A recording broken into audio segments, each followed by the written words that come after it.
안녕하세요. 오늘은 사업 초기 세금 부담을 대폭 경감해주는 창업 중소기업 세액 감면 제도의 중요한 개정 내용에 대해 말씀드리겠습니다. 이 제도는 중소기업 창업자에게 종합소득세 및 법인세를 5년간 면제 또는 감면해주는 매우 파격적인 혜택이었으나 2026년 이후 창업분부터 그 혜택이 대폭 축소될 예정입니다. 따라서 올해 2025년이 기존 혜택을 누릴 수 있는 마지막 기회가 될 수 있습니다. 먼저 창업 중소기업 세액 감면 제도를 알아보겠습니다. 이 제도는 조세특례제한법 제6조에 근거하고 있으며 요건을 충족하면 창업 후 5년간 세금 감면을 제공합니다. 세액 감면을 받기 위해서는 세법상 창업으로 인정되는 완전히 새로운 사업 개시여야 합니다. 다음의 행위는 창업으로 인정되지 않으므로 주의해야 합니다. 종전 사업을 승계하거나 사업에 사용되던 자산을 인수 또는 매입하는 경우, 폐업 후 다시 같은 업종을 시작하는 경우나 동일 업종을 다시 영위하는 경우, 개인 사업을 법인으로 전환하는 경우, 기존 사업자에게 업종을 단순 추가하는 경우, 이러한 창업 제외 행위에 해당하지 않는 경우에만 감면 대상이 됩니다.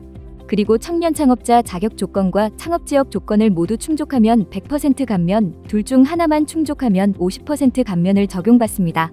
청년 창업자 자격 조건은 창업 당시 나이가 만 15세 이상 34세 이하인 청년 창업자여야 합니다. 이때 남성의 군 복무 기간은 최대 6년까지 차감하고 나이를 계산합니다. 창업지역 조건은 수도권 중에서도 인구 밀집을 억제하기 위해 지정된 수도권 과밀억제권역 외의 지역에서 창업해야 합니다. 이는 서울, 인천, 경기의 일부 지역을 제외한 지역 또는 지방 전역을 의미합니다. 수도권 과밀억제권역이란 수도권 정비계획법에 의해 인구 및 산업이 집중될 우려가 있어 인구 또는 산업을 이전하거나 정비할 필요성이 있는 지역을 말합니다. 감면 요건을 충족했더라도 다음 행위를 하는 경우 이미 받은 감면 혜택이 박탈될 수 있습니다. 복식부기 의무자가 사업용 계좌를 국세청에 등록하지 않은 경우, 현금 영수증 의무 발행 업종 사업자가 현금 영수증 가맹점 가입을 하지 않은 경우, 이러한 규정 위반 행위는 창업 감면 혜택을 상실하게 만드므로 반드시 주의해야 합니다. 이제 2026년 1월 1일 이후 창업하는 경우부터 적용되는 개정 내용을 설명해 드립니다. 감면율이 크게 하향 조정되며 특히 수도권 과밀억제권역 외 지역에서 창업하는 경우의 변화는 다음과 같습니다. 2025년까지 창업을 한다면 감면 요건 중 두 가지 요건 모두 충족한다면 100%, 한 가지만 충족한다면 50%를 감면받았지만 2026년 1월부터 창업을 한다면 감면 요건 중 두 가지 요건을 모두 충족한다면 75%, 한 가지만 충족한다면 25%만 감면받게 됩니다. 보시다시피 감면율이 최대 25%포인트에서 50%포인트까지 줄어듭니다. 이는 사업 초기 투자 여력에 직접적인 타격을 줄 수 있는 수준의 변화입니다. 더욱 주목해야 할 점은 세액 감면의 실효성입니다. 세법에는 기업이 최소한으로 납부해야 하는 세액을 규정하는 최저한세 제도가 있습니다. 이 제도는 아무리 높은 감면율을 적용받더라도 산출된 세액의 일정 비율은 반드시 납부하도록 하고 있습니다. 기존 100% 감면은 사실상 최저한세에 걸리지 않아 세금을 한 푼도 내지 않을 수 있었지만 2026년부터 청년 창업자의 감면율이 75%로 낮아지면 납부할 세액은 25%가 됩니다. 이때 최저한세인 35%가 적용될 경우 감면율이 75%임에도 불구하고 실제로는 최대 65%의 감면만 적용될 수 있습니다.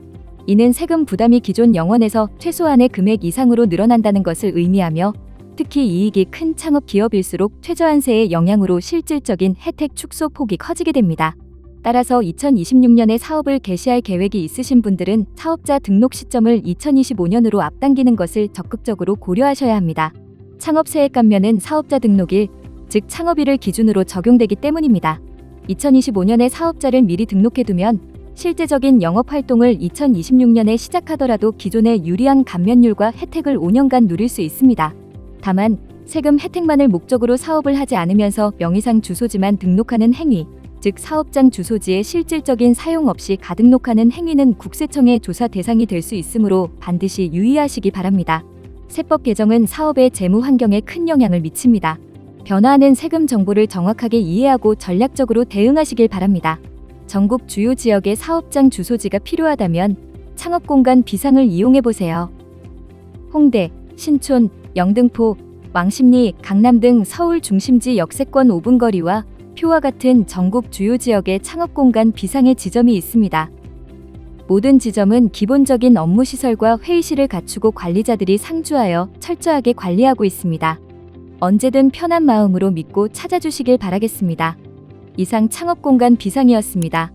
도움이 되셨다면 구독과 좋아요 부탁드리겠습니다. 감사합니다.